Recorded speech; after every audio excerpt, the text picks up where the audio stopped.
আর যারা নামাজ পড়েন না তাদেরকে আমি একটা হাদিস শোনাবো, একটা হাদিস শুনবেন।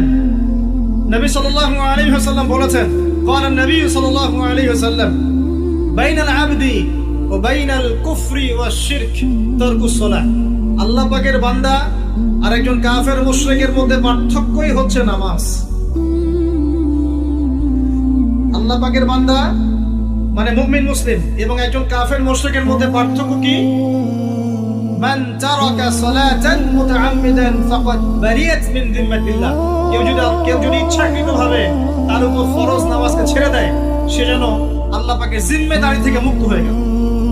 অন্য হাদিসে আছে মান তারাকা সালাতান মুতাআম্মিদান ফাকাদ কাফার। কেউ যদি ইচ্ছা করে নামাজ ছেড়ে দেয়, সে ব্যক্তি কুফরি করবে বলে নাউজুবিল্লাহ। আমরা কি কুফরি করতে চাই নাকি ভাই? নামাজের কথা বলেছি, 5 ওয়াক্ত নামাজ কারা কারা পড়েন না হাত তুলে নেবেন। আচ্ছা, লজ্জার কিছু নাই।